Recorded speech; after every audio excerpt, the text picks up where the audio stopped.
इतना घमंडी इंसान आज तकला हम नहीं देखे। नीलकमल सिंह आए थे पावर स्टार पवन सिंह का नॉमिनेशन में, वहाँ पर ये आरती न्यूज वाला थे, ठीक ना।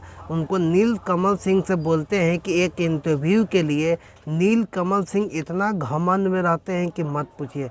वहाँ पर ये अपना शकल से मास्क सिर्फ उतारते हैं, सिर्फ 1 सेकंड के लिए, ठीक ना। मास्क उतारने के बाद मालूम लगले मास्क लगा लेते हैं, लगाने के बाद मालूम लगले उछल पड़ते हैं। बताइए, नीलकमल सिंह 1 सेकंड के लिए भी इंटरव्यू नहीं दिए। बताइए आरती न्यूज वाला पे क्या बीत रहा होगा, हैं। बताइए कितना आरती न्यूज वाला को सभी लोग न्यूज़ देते हैं। पवन सिंह की बात किया जाए, खेसारी लाल यादव की बात किया जाए, बहुत सिंगर मालूम में देते हैं इंटरव्यू इनको। अब बताइए नीलकमल सिंह 1 सेकंड के लिए भी मालूम इंटरव्यू उनको नहीं दिए। ये इतना भी घमंड किसी में सिंगर में नहीं होना चाहिए, क्योंकि भैया लोग बनाते हैं जनता को। नीलकमल सिंह ऐसा कहा है कि हम जानते हैं कि नीलकमल सिंह इतना इंटरव्यू में नहीं देते हैं किसी के भी।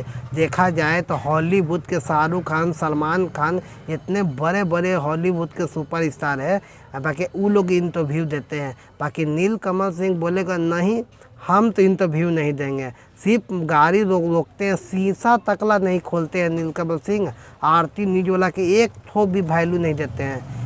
वहाँ से एकदम सिर्फ मास्क उतार के सिर्फ प्रणाम सबको करके चल पड़ते हैं, ठीक ना। जो करना था नीलकमल सिंह वो अपना कर दिया। करने के बाद आरती न्यूज वाला की मन में वो भी कुछ नहीं कर पाए। कहा है कि भैया शीशा खोलेंगे नीलकमल सिंह तब ना नीलकमल सिंह से बात करेंगे। हम जान रहे हैं कि पावर स्टार पवन सिंह से नीलकमल सिंह का अपना रिलेशन में कुछ बनता होगा, ठीक ना। तब नीलकमल सिंह आए थे पावर स्टार पवन सिंह के नामांकन के दिन। बताइए आरती न्यूज वाला पर उनको सभी कलाकार न्यूज़ देते हैं। बाकी हाँ, नीलकमल सिंह ऐसा बाकी सिंगर आज तक नहीं देखे हमें। बताइए 1 सेकंड किसी का इंटरव्यू देने से कुछ हो जाता नहीं है, ठीक ना। नीलकमल सिंह, आप लोग क्या कहते हैं हमें कमेंट में राय दीजिएगा। मिलते हैं किसी और वीडियो में, तब तक जय हिंद।